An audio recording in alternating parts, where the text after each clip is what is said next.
Дархан бол. Өтөрдөө болгон болмоор. Білім жинап кәсіби білімнің дамытқан өсіреді. Жақсы. Айдос? Жұлдыздай жарқырады. Балалар, осы жаңағы кімге Мейрамбекке түсті ғой? Мейрамбек қайтадан оқып жүрші тілегіңді. Білікті білім жинап кәсіби білім дамытқан өсіреді. Осы тілек балалар, сендер өздеріңде білесіңдер, біздегі жаңағы тәрбие сағаттарымызда белгілі бір құндылықтарға негізделеді. Сәуір айының 4-ші аптасының дәйек сөзі осы. Яғни жаңа кәсіп туралы біз білеміз, сәуір айы еңбекқорлық пен еңбекке арналған ай, кәсіпке арналған. Жақсы, осы тілектерге сай боламыз ба? Жақсы. Енді балалар, сабағымызды бастамас бұрын сендердің қазір маған көмектерің керек болып тұр. Өткен білімімізді еске түсіріп алайық. Кім көмектеседі? Жақсы, қандай? Бірінші сұрақ Карина, жақсы. Айта ғой? Құрман сөйлеме үштіріп. Қандай? Саламыз, сабақта сабағыз. Жақсы. 9 жақсы. Ауылдан ата әжем келген болсам, мен кәсіпті бәлішті жүрдім. Жартылай кешікті барғанда қойылға береді. Оны бізде... Яғни жылдам. Қойылға береді. Жоқ, қате, кім жауап береді? Кім жауап береді? 3. Жоқ, қате, бұл шартты.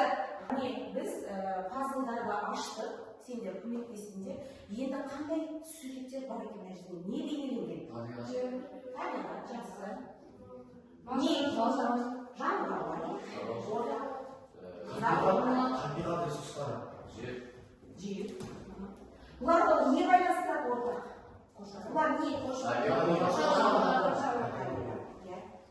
Экология. Экология.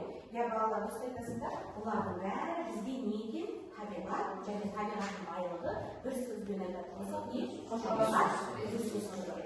Жақсы. Сабағымыздың тақырыбы табиғи ресурс түрлері деп аталады.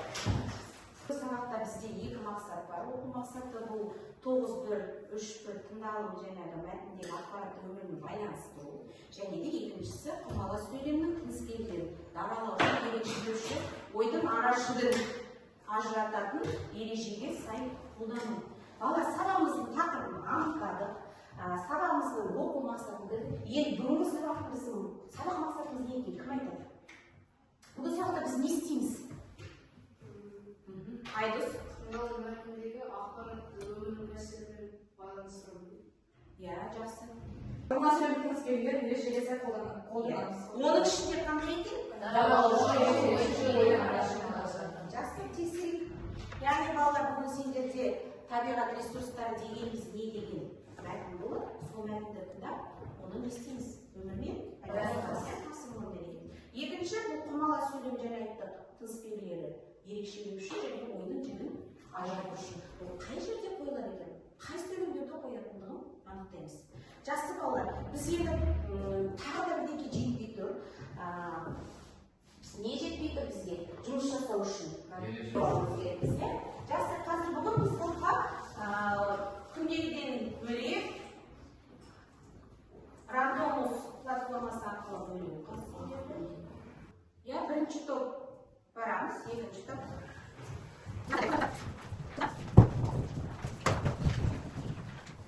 Бала енді топқа бөлініп, енді топқа бөлінгенде бізде топтың несі болу керек? Командир. Я башкы және атауы болу керек. Маған әкімді бір оқшы телефонмен бір бәрі. Тез-тез жылдам, тұтанышқа телефонмен. Өздерінің топтарының атауын таңдау үшін ұялаңыздар. Жақсы. Жер ана деген, жер ана сыйы деген топ шығыпты. Ала ғой. Сендерді отты жүрек екен. Балы. Сабағымызды арқылы жалғастырайық. Қарайық. Тақтаға қарайды. Тапсырма. Қандай тапсырма береді? Сұрақтарды кім оқиды?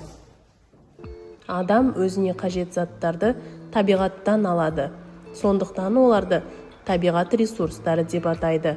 Табиғат ресурстарына ауа, су, топырақ, өсімдіктер, жануарлар, күн энергиясы, жылу, жарық, жел энергиясы, пайдалы қазбалар және тағы басқалар жатады.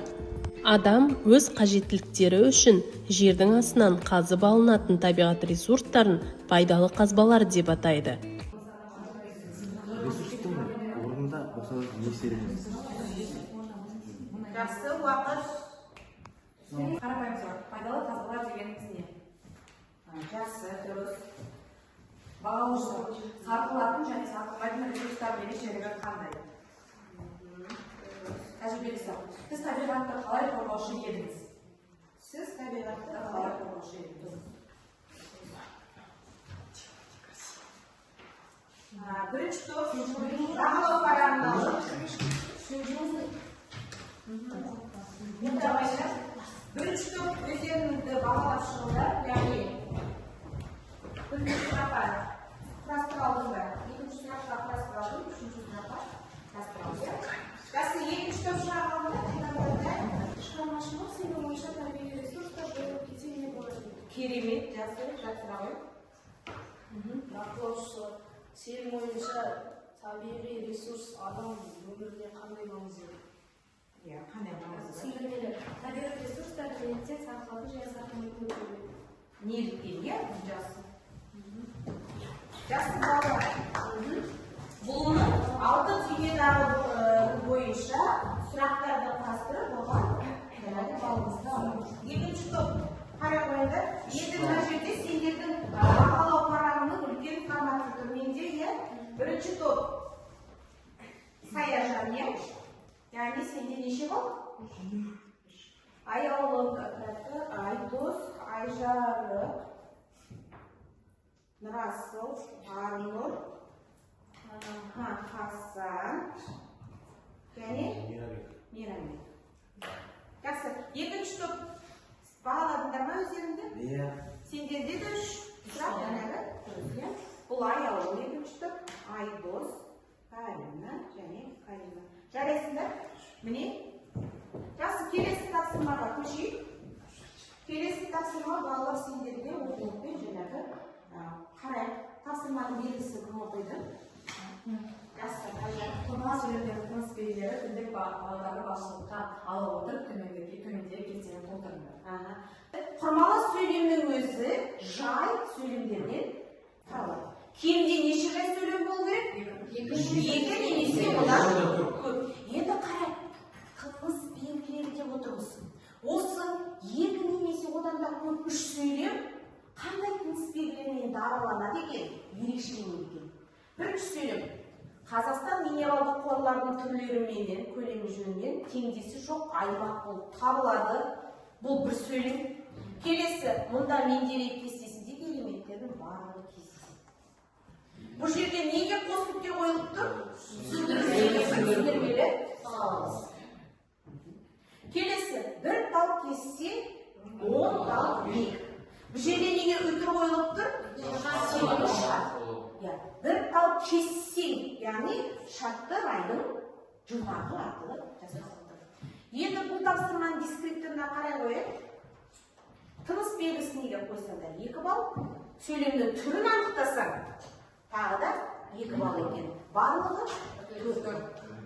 Енді қандай сөйлемдер беріледі? Қазір сендерге қосымша тарап берем. Әр топ өз сөйлемін алады. Бұл тапсырманы орындауға сендерге уақыт 5 минут. Енді балалар бұл жерде сендерден топтар бірінен өзара бағалайсыңдар. Қалай бағалайсыз? Қараңдар.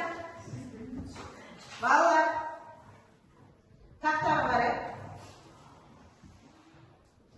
Дұрыс жауап айтады. Бірінші топтікі. Бірінші топтікі бұл. Бірлік болмай үтір. Тірлік болмайды нүкте. Бұл қайсысы шартты бағыныңқылы. Дұрыс па? Дұрыс болса плюс қой. Келесі.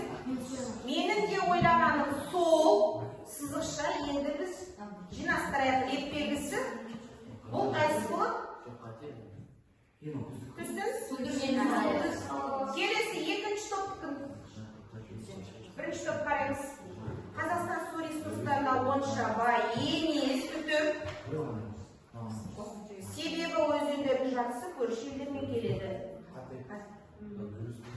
Келесі, көктем шықты өтір. Сызықша ауадасыздар. Қасықты жалғаулықсыз салыласыз. Мына жерде балалар сызықшаның қойылуы не себепті деп ойлайсыздар? Себебі не жоқ мына жерде? Не жоқ? Себебі деген неме жоқ? Жалғаулық жоқ. Сондықтан мына жерде көрсетіп тұрмыз. Жалғаулықсыз салалас. Болыпты? Енді бағалау парағын ала қойыңдар. Бағалау парағын алыңдар өздерінің.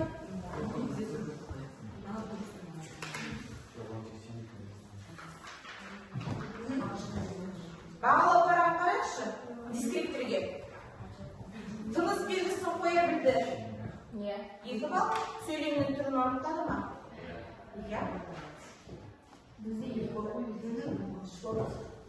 Жақсы. Бірінші топ өздеріңді қаншаға бағаладыңдар? Бірінші топ. Үш па? Несін тапқандар? Біреу анықтырып болды. Еще толық емес. Екі болса? Екі болса. Сендерді шынайы болайық. Біздікі де екі. Екі болайық. Сілер балық жоқ.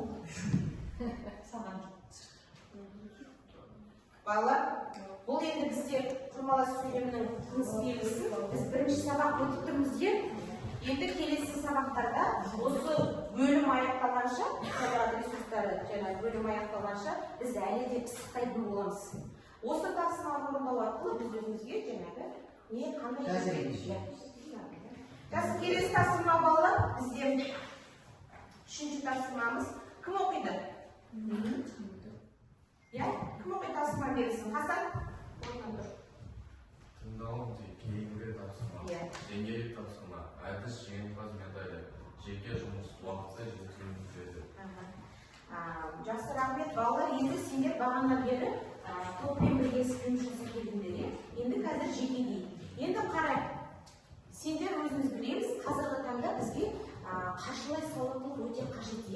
Біз өзіміздің қаржымызды санауды білеміз, тиынымызды ұстауды білеміз ғой.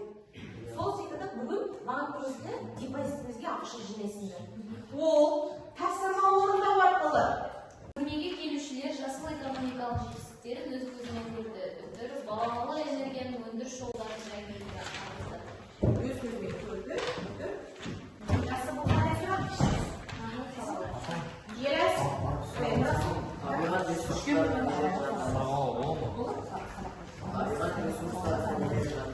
табиғат ресурсыны жер қойнауындағы пайдалы қазбалар, сулар, жануарлар, өсімдіктер. Энергетикалық ресурстардың энергетикалық ресурстар олар энергия бөлінетін ресурстар. Олар мысалы күннің энергиясы, жел энергиясы, су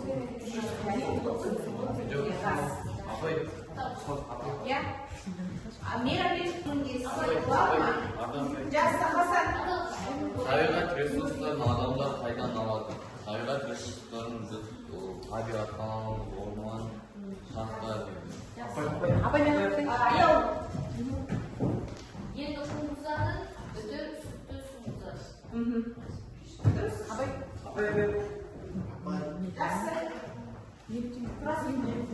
Біресе ауызды қимылдайды, біресе қолды қимылдайды. Кезектес.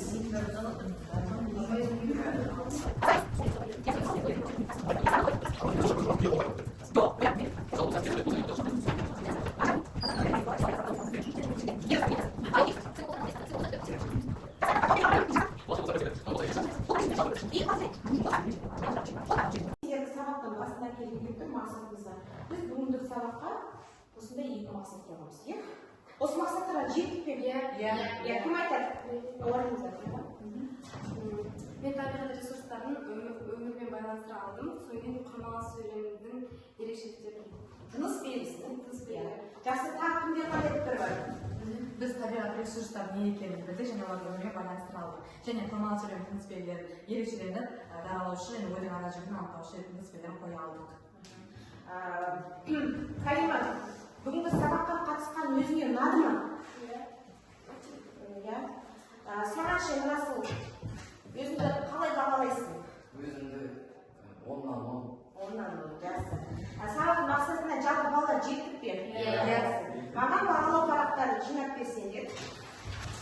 Мен сендердің осы бағалау бағаларын алып, қорытынды бағалау қойып, күнделік кезекке қоямын. Қайыржан 6 балл.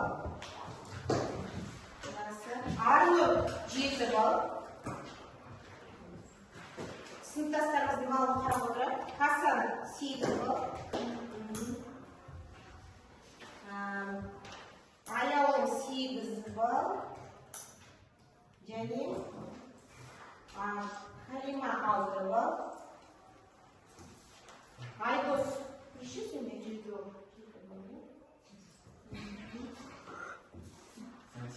Карина 7 балл. Және де Расу 8 балл.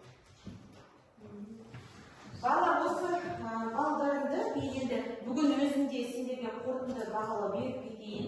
Бүгін сабақта ерекше қатысып отырған бізде Карина жасы, Айжар, Хасан, Арнұр, Аяулым. Енді белсендірек болу керек, саған Халима қатысқым келді, Мейрамбек қатысқысы келді. Енді осы бағаларымды күнделік кезекке қоямын. Балалар үйге тапсырма алып алайық. 144-ші бет, 6-шы тапсырма. Бұл тапсырмада не істей кеткеніміз кім оқиды? Арнұр. Мәтіндегі тыныс белгілердің қойылу мақсатын қызметін түсіндіріп, мәтін мазмұнына байланысты біздер муасирлер түрінде тұжырымдап жазып, тиісті тыныс белгілерін қойдық.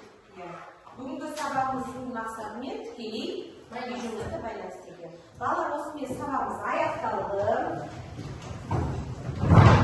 Сау болыңдар. Сау болыңдар.